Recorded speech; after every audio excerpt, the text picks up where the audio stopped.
Andreus announced as he shifted his weight. He could feel the chief of the Masters of Light breathing behind him. While he wasn't opposed to having someone's hot breath on his neck, he'd much rather the person be encased by the scent of perfume and wearing skirts instead of reeking of grease and sweat. Soon, he told himself as he tightened his grip on the iron pliers in his ice-cold hand. He should have thought to wear gloves, but the sun had been warm earlier despite the chill of the wind. Now the wind had started to blow much stronger, and Andreus was ready to find somewhere comfortable to get warm. "The updates will be ready to test in one more turn," he announced. Yes, that did it. Still, he gave the pliers one more try to make sure the bolt was tightened before dropping the tool to the ground and rising. Brushing his hands on his pants, he turned and nodded to Master Trident, who had moved closer to the base of the windmill, next to the control levers. "Ready when you are, Master." Andreus leaned against the white battlements and pretended not to hold his breath as Master Trident threw the switch, closing the electrical circuit Andreus had just upgraded. If he'd done everything right, the beacons on the wall should be shining already against the darkening night sky. If he hadn't, his father would never let him hear the end of it. "You're a prince, not some common laborer. Act like it. You should be more like your brother. If you were less of a distraction, the Masters of Light wouldn't be having such problems with the power on the walls." "It works!" An apprentice half hanging over the battlements yelled. "The lights are all shining, even brighter than before." The other apprentices cheered as Andreus pushed away from the white wall and walked over to where 3 masters were huddled over the control panel. "How does it look?" he asked. Master Trident turned and grinned, showing off his broken front tooth.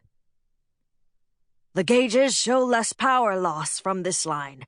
We are going to have the boys watching all of the power measurements throughout the next week. If this design continues to prove superior, as I expect it will, Prince Andreus, we will begin the process of replacing them all. With any luck, this winter there will be no outages and the kingdom will have you to thank. The king will be pleased." Andreus scoffed. The king was rarely pleased with a son who spent more time studying windmills than brandishing a sword. "I think we'll all be pleased if Garden City gets through the winter without an attack. The council, our seer, and the king will all hear about your success in my report, as will everyone else in the city. Your work to keep Garden City and the rest of Eden safe makes you no less a hero than Prince Micah fighting on the battlefields." Of course it did. Andreus should be with Micah and his father, winning glory on the battlefield.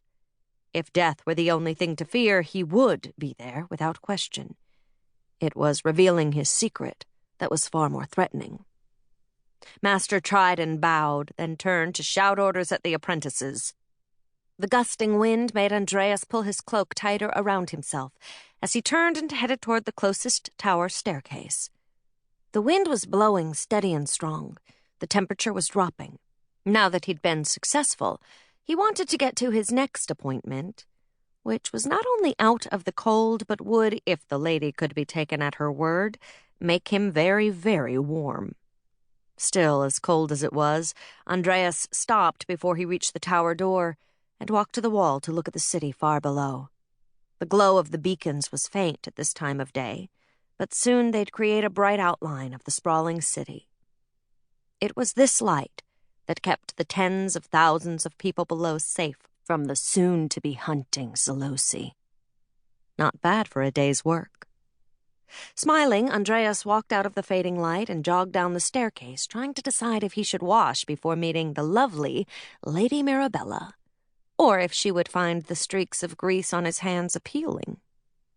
He sniffed at his tunic and veered down the hall toward the royal family's private section of the castle. There was nothing sexy about smelling like a rusted pot. A quick wash, fresh clothes, and Prince Andreus. A familiar silken voice called at his back. "Excuse me, Your Highness, but the Queen sent me to look for you." Andreus sighed, then turned and gave his mother's favored lady-in-waiting his most charming smile.